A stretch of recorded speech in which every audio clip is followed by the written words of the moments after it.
we're not settling. You know, like a lot of games based on licenses, they become kind of work for hire projects, just milking a franchise. You know, when Gearbox works in other people's space, it's because we love that space and we want to. Liar!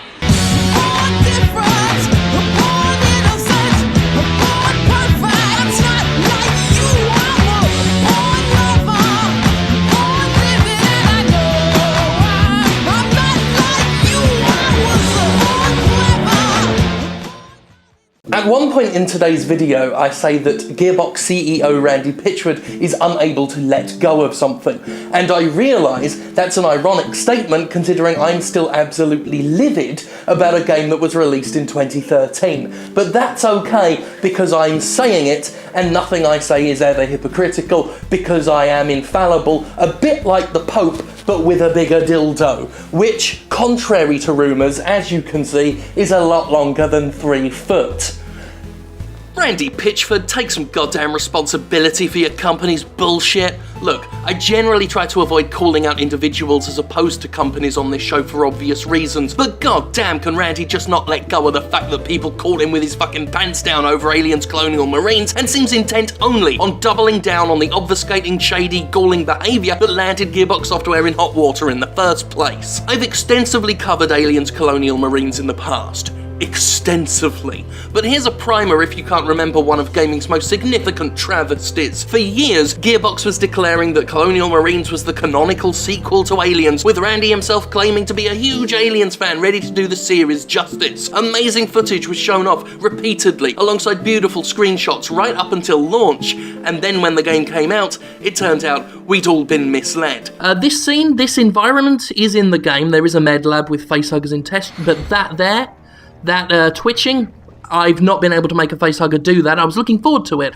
Went in that med lab, was dancing around those test tubes, trying to make them react, but that particular Aliens reference, to my knowledge, didn't make it in the final. Doesn't happen there, the alien dragging that guy up.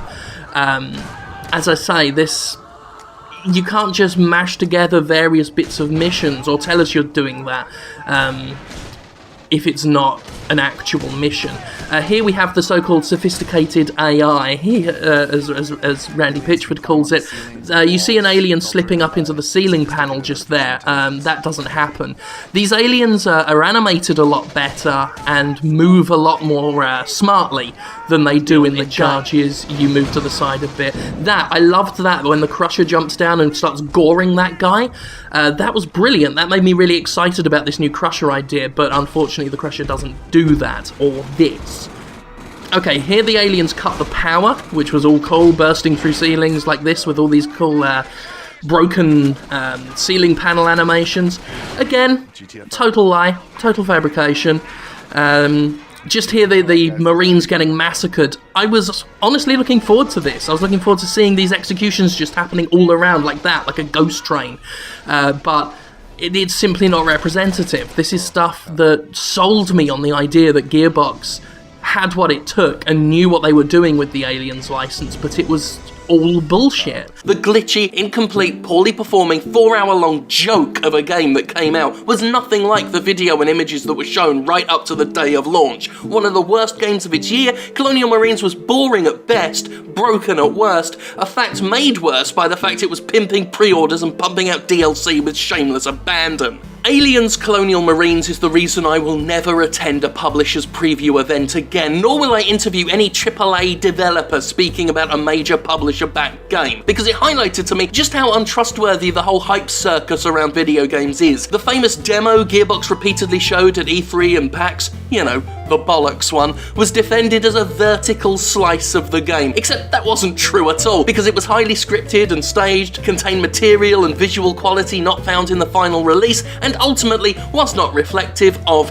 anything. But it had gotten me excited and hopeful, like a fool, as someone who is a massive Aliens fan who was looking forward to this being one of his games of the year thanks to the things I'd seen and the stuff Randy Pitchford had told me directly to my fucking face, and I'd never felt so stupid and tricked when I finally played it and realised in less than an hour that Gearbox had done nothing but blown smoke up all our arses. The fallout was immense. Randy was unapologetic, even with rumours that Gearbox had mishandled funding and evidence that the game Gearbox was taking credit for had been outsourced to Timegate Studios. He blocked anybody asking him for accountability, myself included, and accused me and others of maliciously trying to hurt him just because we asked fucking questions about one of the most questionable releases in recent memory. He spoke only to people who praised the game and ignored anybody criticising it. Sega and Gearbox found themselves targeted by a class action suit, which Gearbox argued its way out of by pretending it had nothing to do with the false advertising, even with Sega coming out and saying the studio itself acted on its own behalf and is lying about being a mere puppet with no responsibility. So why are we talking about this today?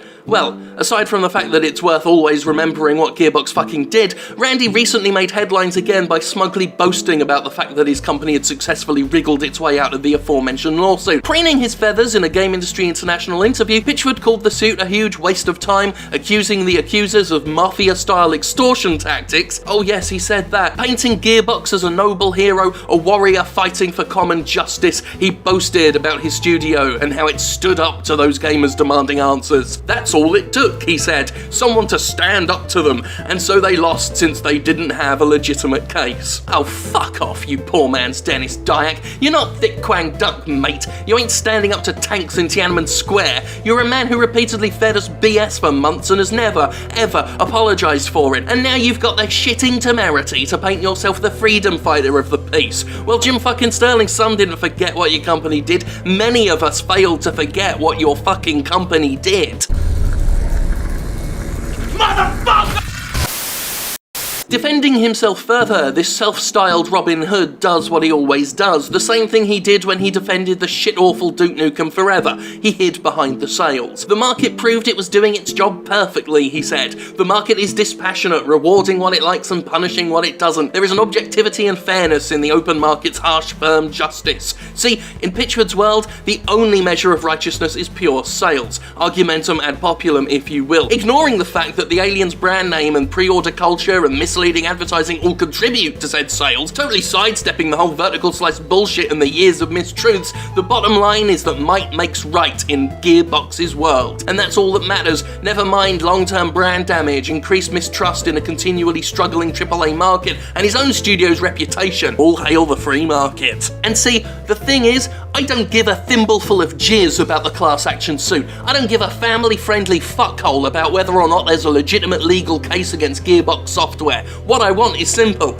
Just fucking acknowledge your goddamn horse shit, guys. Stop showing off that you got away with it. Stop pretending like you're a victim. Show some fucking accountability and responsibility for the way you acted. I fully agree Sega deserves a lot of the blame too. Incompetent as they were. Fucking ridiculously incompetent. But they weren't the ones taking personal responsibility and making personal assurances regarding the game's quality. That was all you, Mr. Pitchford. I sat not 3 feet away from you, Randy, while you told me about how great your game looked, how big an Aliens fan you are, how much passion you've got for this outsourced game. A game you said in videos that Gearbox was developing, only for us to find out on launch day that it really wasn't all that fucking true. No mention of Timegate until the pre-orderers had the thing in their hands, and none of us need a lawsuit to get what we really need. All we need is some fucking admittance. Colonial Marines, to this very fucking day, continues to use false advertising to sell itself. I know that's on Sega, but it's still true. This whole game is shrouded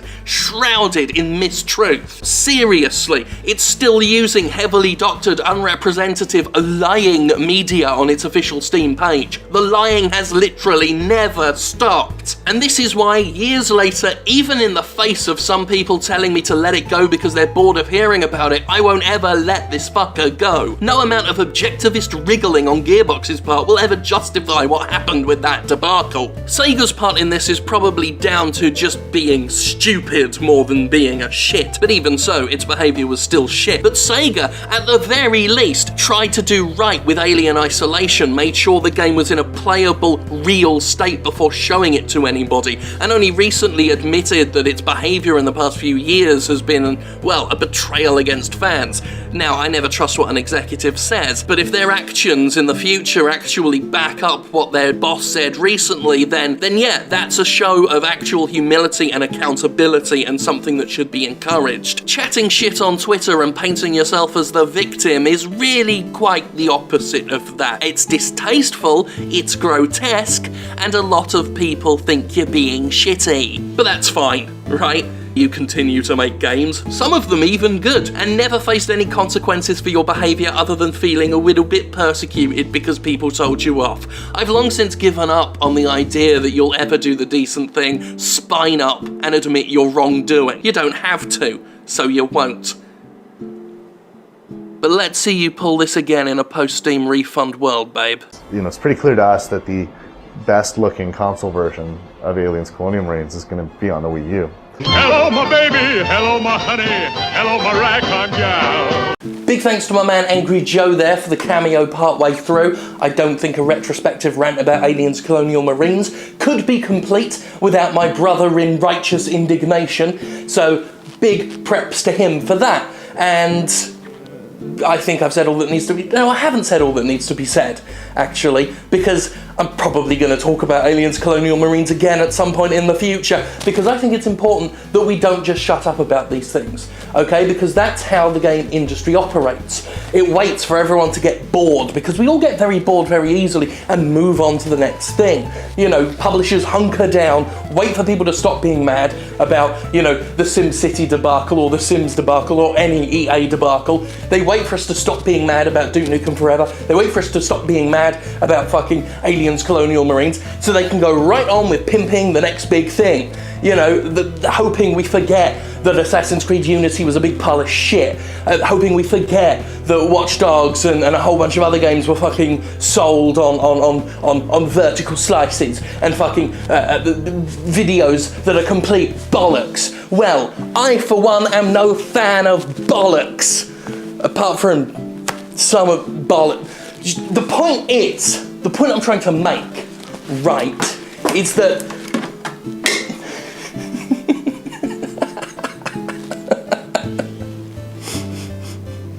well, that wasn't intended. What point was I making? Thank God for me. That's the point at the end of the day, isn't it? Thank God for me.